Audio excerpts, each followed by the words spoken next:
After 6 chilling months of Canadian winter, spring is finally here. And with the warm weather upon us, it was time to get the van out of storage. Watch your signs. And what better way to break it in than a 1,600 kilometer drive across the northwest peninsula of Newfoundland. As the ferries moved into the harbour, docked and unloaded their traffic, I loaded my luggage into the back of the van. Before I got on the way, I still had to pick up an important piece of cargo. Hey guys, what's up?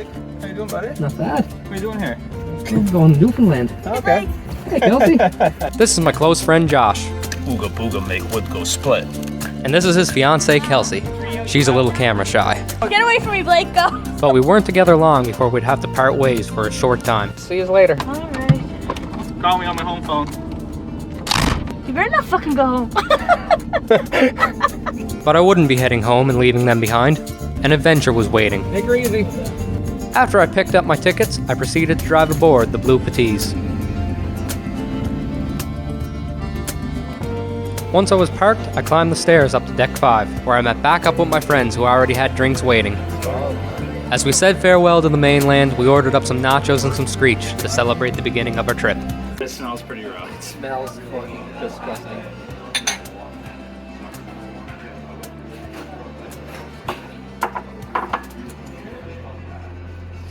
Pretty gross. Yeah.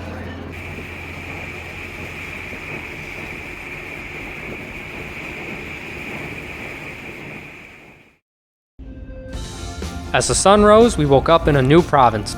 We unloaded the boat and made our way to our first of many activities. Along the way, we came across some classic trains, and we had to check them out.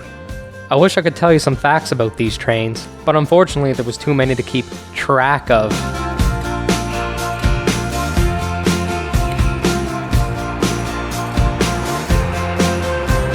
After our tour finished, we went full steam ahead to Marble Mountain, where we got out of one van and went right into another. You guys excited? Nervous. Nervous? Yeah. Once we arrived at the top of the mountain, we took a short jaunt to our first zip line.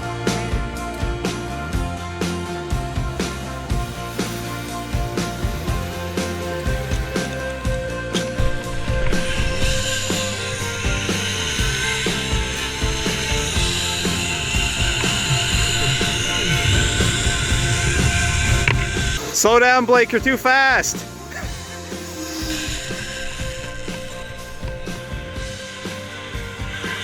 Look at him going bottom side topwards. I gotta try that. But unfortunately I could barely stay in one direction, let alone go upside down.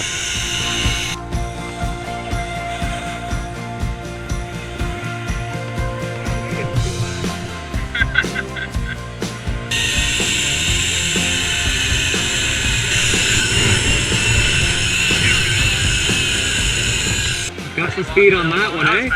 Yeah. We were now on our 9th and final line. If I still wanted to go upside down, it would be now or never. With some pointers from the staff, I made one final attempt.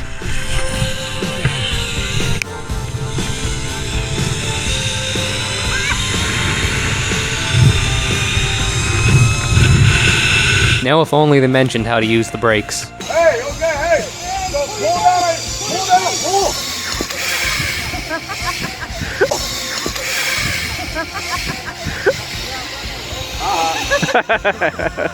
All jokes aside, ziplining was pretty great. As we said farewell to Marble Mountain, the weather broke and the sun came out. We finally got to enjoy a scenic Newfoundland drive, all the way from Corner Brook to our campsite at Blow Me Down Mountain.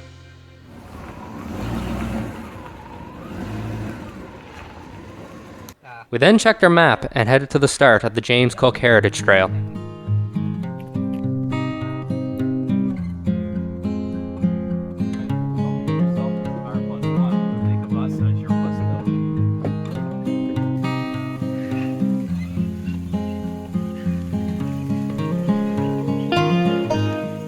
When we arrived at the summit, we were treated to some top-tier views. Wow. We were surrounded by bays and mountain ranges. This was definitely worth the drive out.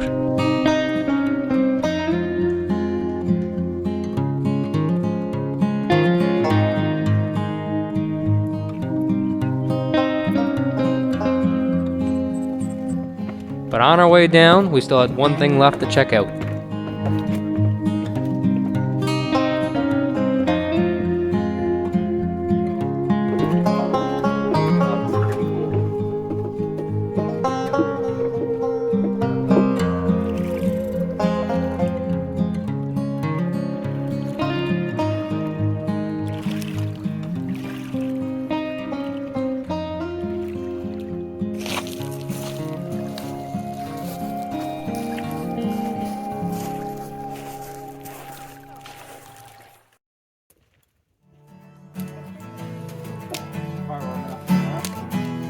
From her colored portraits, she thinks she's got it all.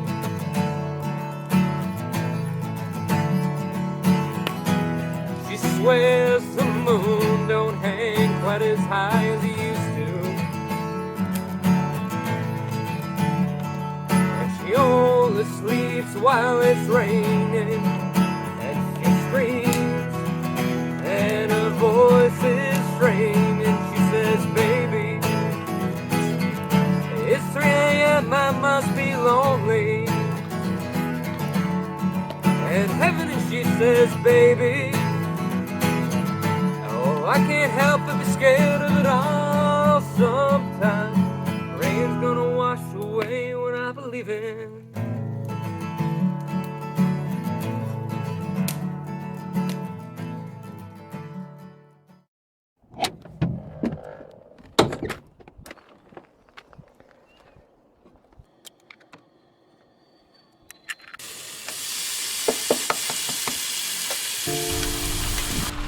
In the morning, we stayed dry enough for a full breakfast.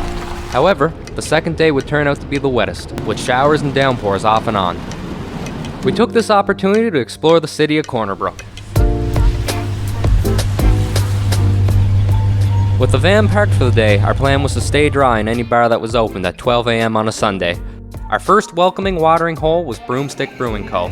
Located on the ground floor of a hotel, they had some great atmosphere, but most importantly, they had some great beer.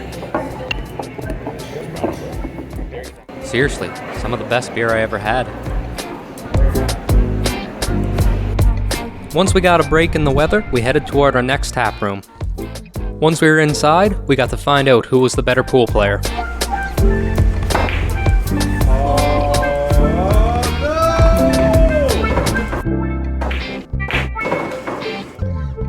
By now, the rain was really starting to come down, so we flagged a cab and headed toward our last bar, the Retro Arcade. This could easily be my new favorite bar, thanks to their collection of classic arcade and pinball machines. After we were done burning our money on booze, we turned to wasting our quarters on the games of our past. Dude, I got my ass kicked. But the pinball was what took most of our money, and the Terminator was easily our favorite machine.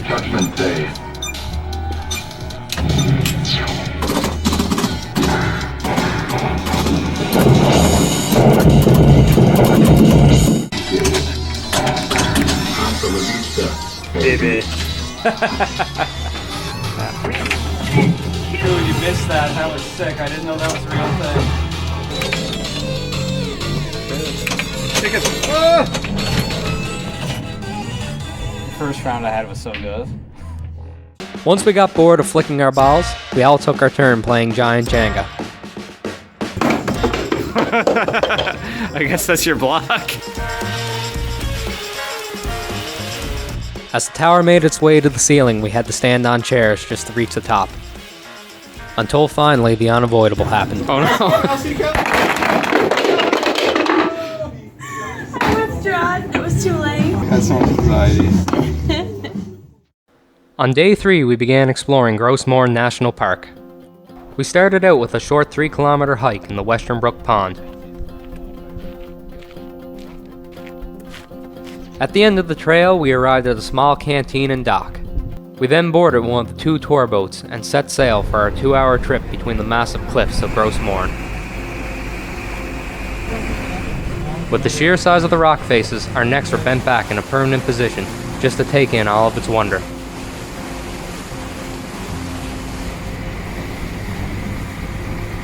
But on this boat ride, they had more to show us than just mountains and cliffs. And not to worry, folks, the captain will be turning the boat so that everyone gets a good view. Here on the bow with me, you are going to get a little bit wet. This is what we like to call our version of the Maze of Mist. Did you guys wet? A little bit. Now that waterfall was pretty cool, but it will be the smallest one we would experience that day. Feast your eyes on Pissing Mare Falls, one of the largest waterfalls in the park, with an unbroken drop of 800 feet and a total height well over 1,000. And there were more just around the corner with the same great size. After staring at these amazing mountains for over an hour, the mountains finally decided to stare back. Seriously, there's a face in the rocks.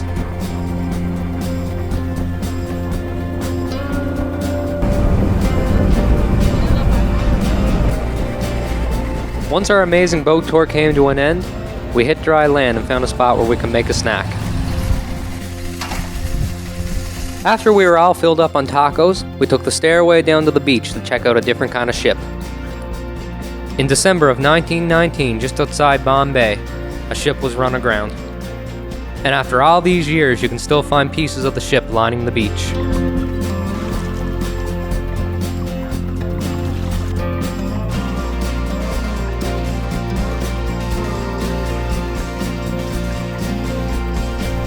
After we had our fill of boats for the day, we stumbled across a wildlife exhibit. We completed their scavenger hunt and seen our first Newfoundland moose. Hopefully the next one will be in the wild.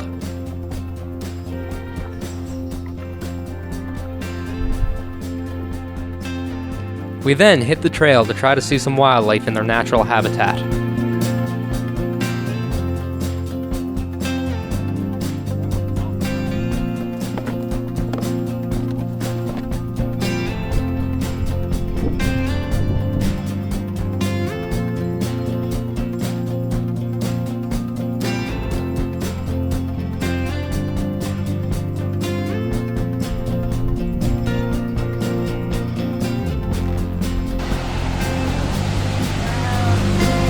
After a 5-kilometer hike, we made it to Baker Brook Falls, which was the perfect spot for some celebration drinks.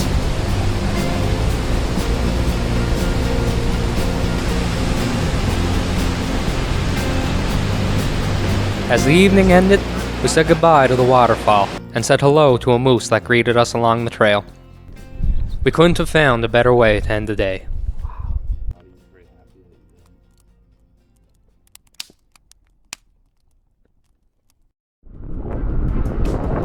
The majority of day 4 will be spent behind the wheel, racking up the kilometers, with our final destination being one of the most northern points in Newfoundland. But we were still able to make a few pit stops and check out Port de Choix.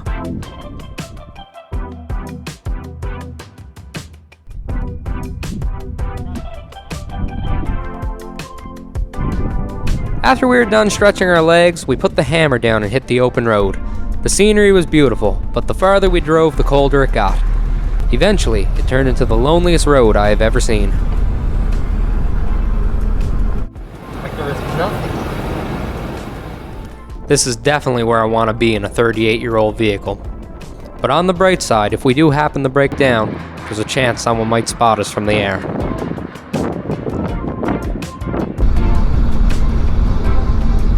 After not seeing another soul for quite some time, we finally made it to civilization. And as a reward, we got to see an iceberg out in the distance. Back here. Is it? Yeah. I wonder it would be. At the end of our 5-hour drive, we finally reached our destination.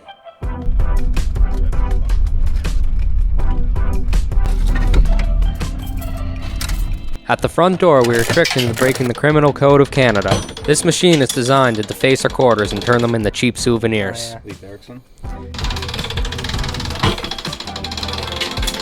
It's warm too, eh? With our contraband safely hidden away, we cut and run before the Mounties showed up. We then escaped back in time to the Viking village in Norstead. The first building was home to a replica longship. This ship actually made the journey from Greenland to here in 87 days with a crew of 12 people. Yep. Oh yeah, definitely. It's amazing.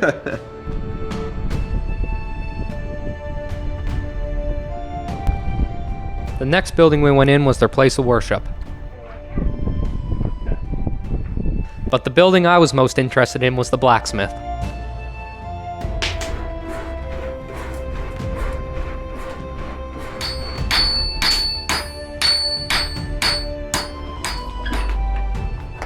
You got a sword I can hit him with? So when you get to the longhouse, there is a sword and a shield you can pick up there also. Okay. Oh, wicked. Awesome.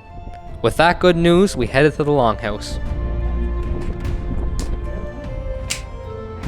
No one don't feel I got an axe. I can make it. That's fine. Right? That's for his wife. That's mine. To our disappointment, they wouldn't let us hit each other with the sword, but they did allow us to throw a couple hatchets.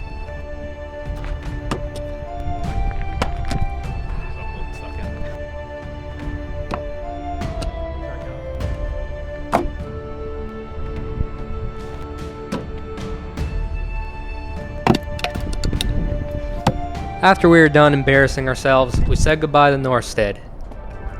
We started our long drive back and found a chilly place where we could pull over and eat, with only one small problem. Basically, the gas, the propane escaping has caused it to frost over. Normally it doesn't happen because you usually cook it when it's warm, but it's freaking cold out here. One good thing about being this cold, you never need ice for your cooler. Snow in the middle of June. After supper, we headed back out onto the loneliest road, but this time we had some company. We think this might be an elk. It's an elk! It's an elk! It's a fucking elk! Oh my god!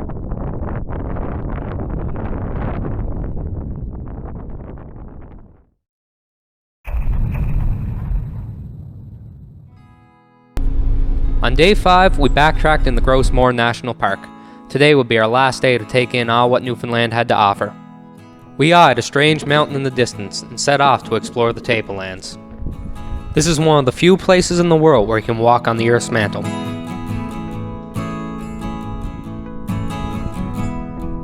One of the neatest things was the defined line where the forest ended and the mantle began. Only a select number of plants can actually grow here, some of which are carnivorous. The pitcher plant traps insects in its deep crevices, where it turns them into nutrients. But the plants can't hog all the spotlight. The rocks here are pretty wild as well. They are actually poisonous to the plant life, and if they are broken open, they're a green color on the inside. But don't worry, after a day or two, they'll rust back to their normal reddish-brown color. When we came to the end of the trail, the landscape didn't resemble our home planet anymore. Instead, it looked as if we were on Mars. Still hungry for more of this place, we began to climb one of the Martian mountains.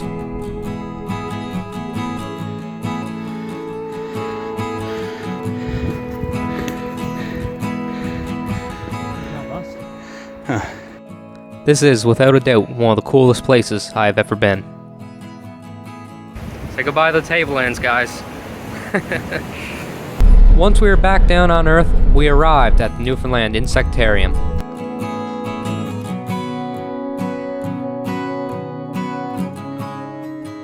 This insectarium is home to over 1,000 bugs, a whole whack of spiders, and even a few frogs. Despite my best efforts, I couldn't count how many leafcutter ants were working away, carrying leaves all the way back to their main colony in the center of the building. That's amazing. After we seen everything on the inside, we headed outdoors and checked out the butterfly garden. There's literally one right to your left. We were cautious where we stepped, and Josh was lucky enough to become a Disney princess.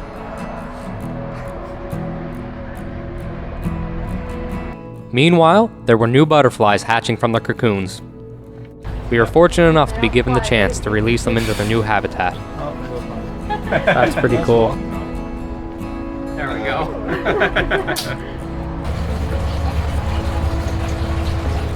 But that concludes the end of our Newfoundland journey.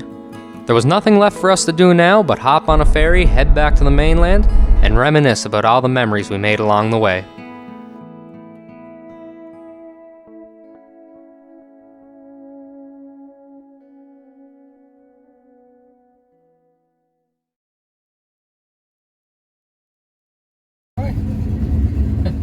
No!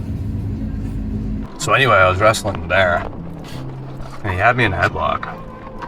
I quickly reverted to a... You recorded this for 5 minutes playing Jenga? I didn't know when the tower was gonna fall. Alright.